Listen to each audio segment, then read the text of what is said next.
الحمد لله نحمده ونستعينه ونستغفره ونؤمن به ونتوكل عليه ونعوذ بالله من شرور أنفسنا ومن سيئات أعمالنا من يهد الله فلا مضل له ومن يضلل فلا هادي له نشهد أن لا إله إلا الله وحده لا شريك له ونشهد أن سيدنا ونبينا ومولانا محمدا عبده ورسوله صلى الله تعالى عليه وعلى آله وأصحابه وأتباعه وأزواجه وذرياته وبارك وسلم تسليما كثيرا كثيرا أما بعد. قابل احترام بزرگوں، عزیز دوستوں اور ساتھیوں، اس دنیا کی زندگی میں اللہ تعالیٰ نے ہم کو بے شمار نعمتیں عطا فرمائی. نعمتیں اتنی ہیں کہ انسان ان کو شمار کرنا چاہے تو انسان شمار نہیں کر سکتا. جیسے انسان بارش کے قطروں کو نہیں گن سکتا، ایسے ہی اللہ کی نعمتوں کو گن اور شمار نہیں کر سکتا. نعمتوں کی گنتی اور شمار نہیں کر سکتا. لیکن انسان شکر گزاری کم کرتا ہے.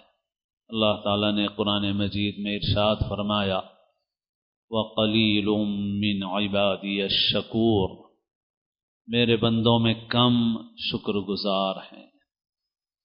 ایسے ہی اللہ تعالیٰ نے ارشاد فرمایا کہ انسان اپنے رب کا ناشکرہ. انسان کی کمزوری یہ ہے ان الانسان لربہ لکنود، انسان اپنے رب کا ناشکرہ. کنود کے معنی مطلب میں علماء نے بیان فرمایا کہ کنود یعنی وہ جو مصیبتوں کو یاد رکھے اور نعمتوں کو بھول جائے. انسان پر جس وقت کوئی مصیبت آتی ہے اس وقت بھی اس کے اوپر اللہ تعالیٰ کی بے شمار نعمتیں رہتی ہیں. انسان ان نعمتوں کی طرف متوجہ نہیں ہوتا، لیکن مصیبت پر جزع فزع اور واویلا کرنے لگتا ہے. اذا مسہ الشر جزوعا، انسان کا حال یہ ہے کہ جب تکلیف پہنچتی ہے تو جزع فزع اور واویلا کرنے لگتا ہے انسان. یہ انسان کی کمزوری ہے، انسان کی کمی ہے، ورنہ نعمتیں ہر وقت اللہ تعالیٰ کی انسان پر بارش کی طرح برس رہی ہیں. اللہ تعالیٰ نے قرآن مجید میں فرمایا وَإِن تَعُدُّوا نِعْمَةَ اللَّهِ لَا تُحْصُوهَا، اگر تم اللہ کی نعمتوں کو گننا چاہو تو تم گن نہیں سکتے. تم اس کی طاقت نہیں رکھتے کہ اللہ کی نعمتوں کو شمار کر سکو. اس دنیا میں اللہ نے بہت ساری مادی نعمتیں عطا فرمائی ہیں. انسان کا اپنا وجود ہے اور انسان کے جسم کے اندر اعضاء ہیں مختلف جو کام کر رہے ہیں. اگر وہ اعضاء کام کرنا چھوڑ دیں تو انسان کے لیے بڑی پریشانی ہو جائے.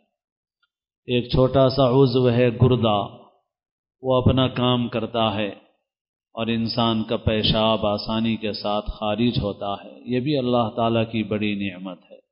اسی وجہ سے دعا سکھائی گئی اس کے بعد الحمدللہ الذی اذھب عنی الاذی وعافانی، اللہ کا شکر ہے جس نے ہم سے اس کچرے کو دور کر دیا اور ہمیں عافیت دی.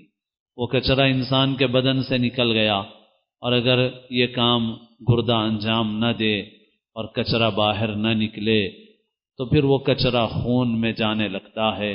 پھر اس کچرے کو صاف کرنے کے لیے ڈائلسس کے مشین پر انسان کو لگایا جاتا ہے، اس کے خون کو نکالا جاتا ہے، کچرے کو صاف کر کے پھر خون اس کے جسم میں داخل کیا جاتا ہے. ایک چھوٹا سا عضو کام کرنا چھوڑ دے تو انسان کے لیے کتنی بڑی پریشانی اور مصیبت ہو جائے. انسان کے پھیپھڑے کام کر رہے ہیں تو آسانی کے ساتھ سانس لے رہا ہے انسان. کبھی بڑھاپے میں اخیر عمر میں ایسا ہوتا ہے کہ انسان سانس نہیں لے پاتا، پھیپھڑے کام نہیں کرتے، تو پھر سلنڈر لگائے جاتے ہیں آکسیجن کے اور اس کے ذریعے سے سانس کا انتظام کیا جاتا ہے. یہ پھیپھڑا کام کر رہا ہے، ہم آسانی کے ساتھ سانس لے رہے ہیں۔ اگر ایسا ہوتا بالفرض کہ جیسے ہم دنیا کی دوسری مشینوں کے لیے پیسہ دے کر کے گیس سلنڈر خریدتے ہیں اپنا چولہا جلانے کے لیے، اپنی گاڑی چلانے کے لیے گاڑی کا گیس خریدتے ہیں، پٹرول خریدتے ہیں، ڈیزل خریدتے ہیں، اگر اللہ تعالیٰ فرماتے کہ اپنی سانس کے لیے اپنا سلنڈر روزانہ لے لیا کرو تو روزانہ ہزاروں روپے بھی خرچ ہو جاتے اور ہر آدمی اپنا سلنڈر اپنے ساتھ لے کے پھرتا تاکہ سانس لے سکے۔ لیکن اللہ نے اس کے لیے ایسا انتظام کیا کہ سہولت کے ساتھ، آسانی کے ساتھ سانس لے رہا ہے، زندگی گزار رہا ہے انسان۔ تکلیف، پریشانی، مصیبت آتی ہے تو انسان بس اس مصیبت کو یاد رکھتا اور ان نعمتوں کو سب بھول جاتا ہے کہ یہ کتنی نعمتیں اللہ تعالیٰ نے دی ہوئی ہیں۔ عین اس وقت بھی جب انسان پر کوئی مصیبت ہوتی ہے بے شمار نعمتیں اس کے اوپر برس رہی ہوتی ہیں۔ ایسے ہی پانی اللہ تعالیٰ نے کتنا عام کر دیا کہ سب کو پانی ملتا ہے، سب کو پانی ملتا ہے۔ حالانکہ پانی ایسی چیز ہے کہ دنیا کی کوئی فیکٹری پانی تیار نہیں کر سکتی، کوئی کارخانہ پانی تیار نہیں کر سکتا۔ پانی کو صاف کرنے کے پلانٹ تو لوگوں نے بنائے ہیں لیکن پانی پیدا کرنے کا پلانٹ کوئی نہیں بنا سکتا۔ جیسے اللہ تعالیٰ نے فرمایا کہ لوگ بتوں کی عبادت کرتے ہیں حالانکہ وہ ایک مکھی بھی نہیں پیدا کر سکتے۔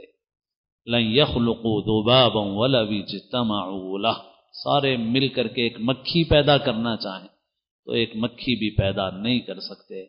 ایسے ہی انسان پانی کا ایک قطرہ نہیں پیدا کر سکتا، غلے کا ایک دانہ نہیں پیدا کر سکتا خود سے، اللہ تعالیٰ کا دیا ہوا ہے۔ اور اللہ نے کتنا بڑا پلانٹ بنایا ہے اللہ تعالیٰ نے، اور اس پانی کو سب کے لیے عام کر دیا ہے۔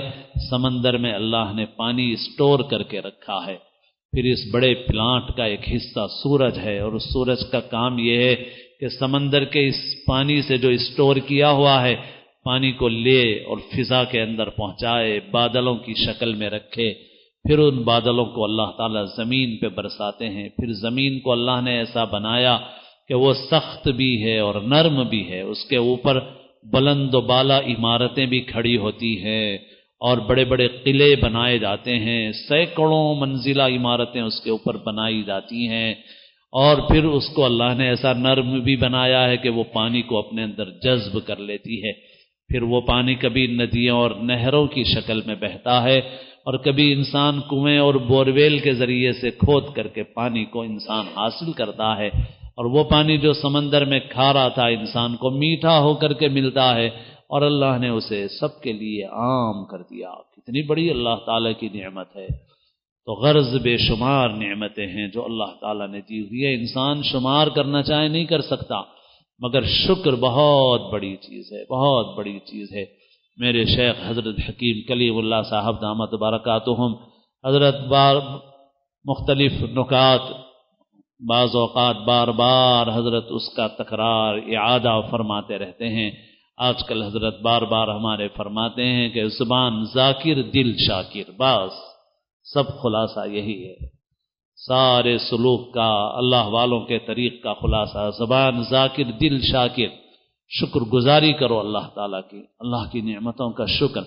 اللہ نے قرآن مجید میں بھی ان نعمتوں کی تفصیل بیان فرمائی ہے اور شکر کا مطالبہ فرمایا ہے۔ افلا تشکرون، کیا تم شکر نہیں کرتے؟ کون ہے جو تم کو یہ نعمتیں دیتا ہے؟ اَأَنتُمْ أَنزَلْتُمُوهُ مِنَ الْمُزْنِ أَمْ نَحْنُ الْمُنزِلُونَ، تم نے آسمان سے بادلوں سے پانی برسایا ہے یا ہم برساتے ہیں؟ لَوْ نَشَاءُ جَعَلْنَاهُ أُجَاجًا فَلَوْلَا تَشْكُرُونَ، اگر ہم چاہیں تو اسے کھارا، کڑوا، بد مزہ بنا دیں، تم شکر نہیں ادا کرتے ہمارا، ہمارے شکر گزار نہیں بنتے تم۔ کس نے نازل کیا پانی آسمان سے، بادلوں سے؟ اور ایسے ہی زمین سے پودے کس نے اگائے؟ أَأَنتُمْ أَنشَأْتُمْ شَجَرَتَهَا أَمْ نَحْنُ الْمُنشِئُونَ أَأَنتُمْ تَزْرَعُونَهُ أَمْ نَحْنُ الزَّارِعُونَ، تم کھیتی بوتے ہو یا ہم کھیتی اگاتے ہیں؟ اللہ تعالیٰ کی نعمتیں ہیں ساری۔ بہرحال نعمتیں بے شمار ہیں، یہ مادی نعمتیں ہیں جو اللہ نے اس دنیا کی زندگی میں انسان کو دے رکھی ہیں، لیکن ان ساری نعمتوں کا فائدہ اس وقت تک ہے جب تک جسم میں جان ہے، بس۔ جیسے ہی جسم سے جان نکل گئی تو پھر ان نعمتوں کا کوئی فائدہ نہیں۔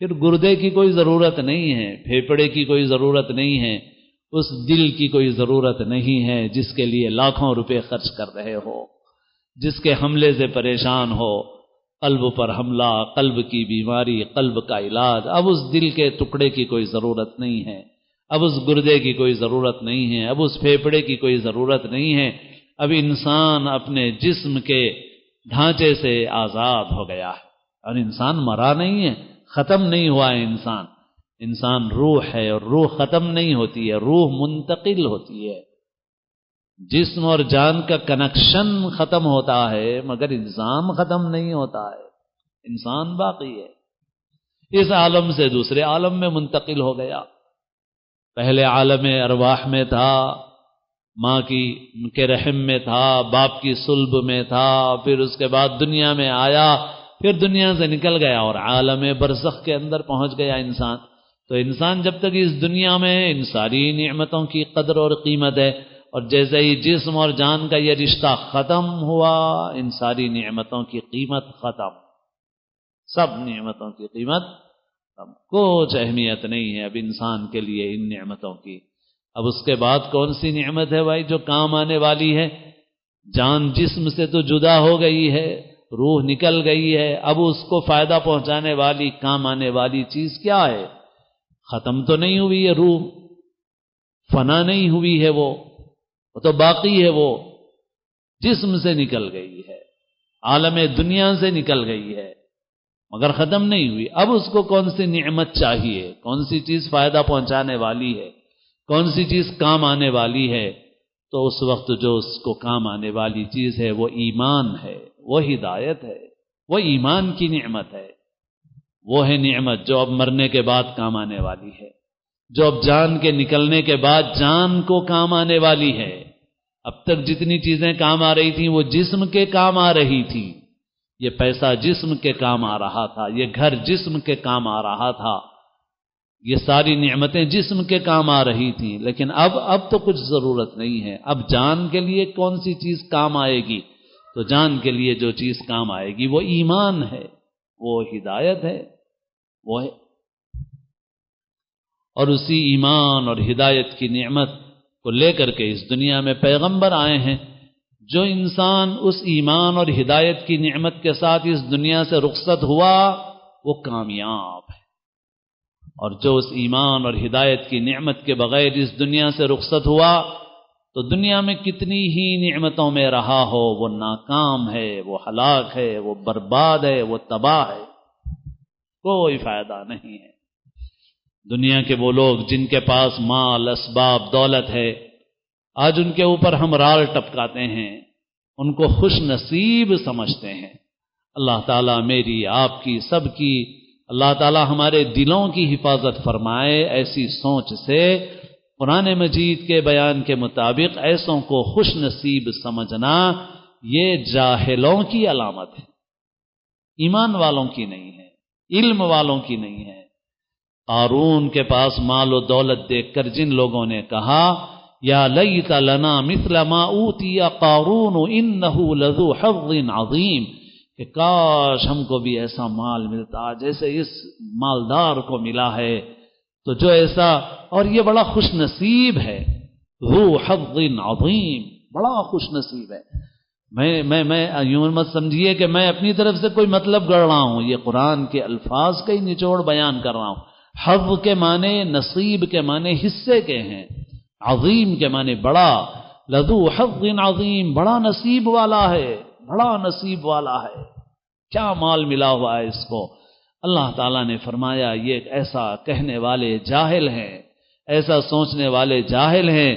اور وقال الذین اوتوا العلم ویلکم ثواب اللہ خیر، ثواب اللہ خیر لمن آمن وعمل صالحا، اور جن کے پاس واقعی علم ہے وہ ہیں جو یہ کہتے ہیں کہ ارے کیا اس چکر میں پڑے ہوئے ہو تم، کس چیز پہ رال ٹپکا رہے ہو، اللہ کے پاس ملنے والا بدلہ بہتر ہے اس کے لیے جو ایمان لائے اور عمل صالح کرے۔ زین للناس حب الشہوات من النساء والبنین والقناطیر المقنطرہ من الذهب والفضة والخيل المسومة والأنعام والحرث ذالک متاع الحیات الدنیا واللہ عندہ حسن المآب. ہاں، اس دنیا میں امتحان کے لیے مزین کر دیا گیا ہے لوگوں کے لیے خواہشات کی محبت کو اور عورتوں کو، اولاد کو، سونے چاندی کے ڈھیر سب مزین کر دیے گئے، سب کو ڈیکوریٹ کر دیا گیا ہے، ملمع کر دیا گیا ہے. یہ امتحان ہے انسان کا. اور سواریاں، کھیتیاں، فارم ہاؤس، جانور، مویشی، اور اللہ تعالیٰ فرماتے ہیں ذالک متاع الحیات الدنیا، یہ بس اس دنیا کی زندگی کا جب تک تمہارے جسم میں تمہاری جان ہے بس اس وقت تک کا ٹیشو پیپر ہے. یہ متاع کی تحقیق کرنے کے لیے ایک شخص نے عرب کے بدوؤں کے پاس جا کر کے تحقیق کرنا چاہیے کہ متاع کس کو کہتے ہیں. متاع کا ترجمہ ہم لوگ کرتے ہیں سامان. تو ایک محقق نے، ایک ریسرچ کرنے والے نے جاننا چاہا کہ عرب کون سی چیز کو متاع کہتے ہیں، یعنی بنگلے کو، محل کو، سونے کو، چاندی کو، کس چیز کو. اور عربوں کی جو اصل عربی زبان تھی وہ دیہاتوں میں تھی، بدوؤں کے پاس تھی. تو اس ریسرچ کرنے والے، تحقیق کرنے والے نے جب عرب بدوؤں میں جا کر کے بات کی اور دیکھا کہ بدو متاع کا لفظ کس چیز کے لیے استعمال کرتے ہیں، تو اس نے دیکھا کہ مکان کے لیے، روپیے کے لیے، سونے چاندی کے لیے متاع کا لفظ نہیں استعمال کرتے. بدو متاع کا لفظ اس چیز کے لیے استعمال کرتے ہیں جسے استعمال کر کے پھینک دیا جائے. اسی لیے میں نے عرض کیا کہ ذالک متاع الحیات الدنیا، کہ یہ دنیا کی زندگی کا ٹیشو پیپر ہے جسے پوچھ کے پھینک دیا گیا ہے. واللہ عندہ حسن المآب، اور اللہ کے پاس ہے اصل لوٹنے کی جگہ. اور پھر آگے فرمایا قل انبئکم بخیر من ذالکم. اللہ تعالیٰ کا کلام ہے، مقرر کی بات نہیں ہے، اللہ کی بات ہے. اللہ تعالیٰ فرما رہے ہیں اے لوگوں میں تم کو اس سے بہتر چیز بتاؤں. کس سے؟ کس چیز کا تذکرہ ہوا ابھی؟ سونے چاندی کے ڈھیر، عورتیں، اولاد، خواہشات، زمینیں، فارم ہاؤس، مویشی، شاندار سواریاں. اللہ تعالیٰ فرماتے ہیں میں تم کو ان سب چیزوں سے بہتر چیز بتاؤں. کون کہہ رہا ہے یہ اللہ تعالیٰ فرما رہے ہیں، کوئی خطیب مقرر نہیں کہہ رہا. قل انبئکم بخیر من ذالکم، اے پیغمبر کہہ دو کہ کیا میں تم کو وہ چیز بتاؤں جو ان سب چیزوں سے بہتر ہے. للذین اتقوا عند ربہم جنات، ان لوگوں کے لیے جو اپنے رب سے ڈرنے والے تھے ان کے رب کے پاس ملنے والے باغات، نعمتیں، بہترین بدلہ وہ ہے جو اس سے بہتر ہے. وہ ہے جس کی حرص کرنا چاہیے، جس کے اوپر رشک کرنا چاہیے. تو اصل نعمتیں وہ ہیں. جو ایمان اور ہدایت کی نعمت لے کے گیا وہ کامیاب، جو ایمان ہدایت کی نعمت لے کے نہیں گیا وہ دنیا کا کتنا ہی بڑا مالدار ہو. اور ان مالداروں کے نام لینے میں مجھے بھی کراہیت ہوتی ہے کہ میں آپ سے مسجد میں کیوں بات نام لوں، مگر سمجھانے کے لیے ضرورتاً لیتا ہوں کہ صاحب وہ کوئی امبانی ہو، کوئی اڈانی ہو، کوئی بل گیٹس ہو، کوئی ٹاٹا ہو، کوئی برلا ہو، بلکہ ہم لوگ تو ان سے بھی چھوٹے چھوٹے لیڈروں کی، ہمارے شہر کے لیڈروں کی شان شوکت کو دیکھ کے رال ٹپکاتے ہیں کہ ایم ایل اے نے شادی کیسی کی، ایم پی صاحب نے شادی کیسی کی. ارے بھاڑ میں جائیں وہ شادیاں جو اللہ اور اس کے رسول کی نافرمانی کے ساتھ ہیں. ان شادیوں کے ویڈیوز دیکھ کے، تذکرے سن کے کہ صاحب 1 کروڑ جوڑے کی رقم دی اور 50 لاکھ کی گاڑی دی اور اتنے کی کار دی، تو ہم اللہ کا ذکر کرنے کے بجائے اس کا ذکر کرتے رہتے ہیں. سبحان اللہ الحمدللہ پڑھنے کے بجائے وہ ذکر کرتے ہیں صاحب فلاں ایم ایل اے نے ایسی شادی کی، فلاں ایم پی صاحب نے ایسی شادی کی، فلاں نے گاڑی اتنی قیمتی دی، فلاں نے بنگلہ ایسا دیا، فلاں کی دعوت ایسی تھی. یہ کوئی ایسی چیز ہے جس پہ رال ٹپکائی جائے؟ تو دنیا کا کوئی کتنا ہی بڑا مالدار ہو، کتنا ہی بڑا مالدار ہو، اگر وہ ایمان اور ہدایت کی نعمت لے کے گیا تو کامیاب ہو گیا، اور اگر وہ ایمان اور ہدایت کی نعمت لے کے نہیں گیا تو کامیاب نہیں. اور دنیا کا کتنا ہی بڑا پریشان حال انسان ہو، بیمار، فقیر، کوئی اسے پوچھتا نہیں، کوئی اسے دعوت میں داخل ہونے نہیں دیتا، بیمار، مجبور، لاچار، فٹ پاتھ پہ مر جائے وہ، لیکن اگر ایمان اور ہدایت کی نعمت کے ساتھ گیا تو کامیاب ہے. اگر اس کی لاوارث نعش کو لوگوں نے ٹھکانے لگایا ہے، فٹ پاتھ پہ اس کی موت ہوئی ہے، مگر ایمان اور ہدایت کی نعمت کے ساتھ اس کی موت ہوئی ہے تو وہ کامیاب کامیاب کامیاب۔ اس دنیا کے اندر انبیاء اور پیغمبر اسی لیے آئے لوگوں کو ایمان اور ہدایت کی نعمت دیں۔ آج ہم سورہ فاتحہ پڑھتے ہیں، ہر نماز میں پڑھتے ہیں، اس کی فضیلتوں کا تذکرہ کرتے ہیں، اور افسوس یہ بھی ہے کہ سورہ فاتحہ کے نام پہ جھگڑے بھی کرتے ہیں۔ کوئی کھانے پر فاتحہ پڑھنے پہ جھگڑے میں مشغول ہے، کوئی امام کے پیچھے فاتحہ پڑھنے کے جھگڑوں میں مشغول ہے، مگر اس سورہ فاتحہ میں کیا ہے یہ بھی کچھ پتا ہے؟ اس سورہ فاتحہ میں ہے کیا؟ اس سورہ فاتحہ میں بندہ اللہ کی حمد و ثنا بیان کرتا ہے، الحمدللہ رب العالمین، تمام تعریفیں اللہ کے لیے ہیں تو جو تمام جہانوں کا رب ہے، الرحمن الرحیم، بڑا مہربان نہایت رحم والا ہے، بڑے سے بڑے گناہ کو معاف فرماتا ہے، بار بار معاف فرماتا ہے، بار بار توبہ کو قبول فرماتا ہے، مالک یوم الدین، قیامت کا دن ضرور آنے والا ہے، ایسا نہیں کہ نہیں آنے والا ہے، کچھ ایسے اندازے کی چیز ہے، پکی چیز ہے، اور وہ اس دن کا مالک ہے، جزا اور بدلے کے دن کا مالک ہے۔ پھر بندہ اللہ سے اپنا تعلق ظاہر کر رہا ہے کہ اللہ میں آپ کا بندہ ہوں، آپ ہی کا بندہ ہوں، ایاک نعبد و ایاک نستعین، اور آپ ہی کا محتاج ہوں، آپ ہی سے مدد مانگتا ہوں۔ پھر اس کے بعد صرف ایک دعا اللہ نے رکھی ہے سورہ فاتحہ میں، دو دعائیں اللہ نے نہیں رکھی ہیں۔ اہدنا سے لے کے ولاضالین تک اللہ نے ہدایت کو مثبت اور منفی دونوں پہلوؤں سے بیان کر دیا، پازیٹیو اور نیگیٹو دونوں پہلو بیان کر دیے۔ اللہ ان کے راستے پر چلائیے جن پر آپ نے انعام کیا، نبیوں کا راستہ، صدیقین کا راستہ، ولیوں کا راستہ، شہداء کا راستہ، صالحین کا راستہ، اور ان کے راستے سے بچائیے جن پر آپ کا غضب ہوا، جو آپ کی جانتے بوجھتے ڈھٹائی سے نافرمانیاں کرتے تھے، جس کی وجہ سے آپ کا غضب ان پہ نازل ہوا، اور وہ لوگ ان کے راستے سے بھی بچائیے جو آپ کی مخالفت تو نہیں کرتے تھے مگر انہوں نے اللہ اور اس کے رسول کے بتائے ہوئے راستے پر چلنے کے بجائے اپنی عقل سے راستہ معلوم کیا اور بھٹک گئے اور گمراہ ہو گئے، دونوں کے راستے سے بچائیے اور ہدایت کی نعمت عطا فرمائیے۔ ایک ایمان اور ہدایت کی نعمت کے علاوہ کسی نعمت کا سوال نہیں ہے اس سورہ فاتحہ کے اندر، اگر اس سے بڑی یا اس کے ہم پلہ کوئی نعمت ہوتی تو اللہ تعالیٰ اس کا بھی ذکر فرمائے۔ اور ایمان اور ہدایت کی یہ عظیم نعمت ہمیں جو ملی ہے وہ جناب محمد رسول اللہ صلی اللہ علیہ وسلم کے ذریعے سے ملی ہے۔ اس نعمت کا ذریعہ اور وسیلہ جناب محمد رسول اللہ صلی اللہ علیہ وسلم ہے، اس وجہ سے آپ کی اس دنیا میں تشریف آوری اللہ تعالیٰ کی سب سے بڑی نعمت ہے، سب سے بڑی نعمت۔ مگر اس نعمت کا شکر ضروری ہے، اس نعمت کی قدر ضروری ہے۔ آپ کی اس دنیا میں تشریف آوری پر خوشی اور مسرت منانے کا وہ حقدار ہے جو ایمان اور ہدایت کی اس نعمت کی حفاظت کر رہا ہے، اپنی زندگی میں بھی اور اپنی اولاد کو دے رہا ہے، وہ بلا شبہ اس کا حقدار ہے کہ وہ حضور کی تشریف آوری کی خوشی اور مسرت منائے۔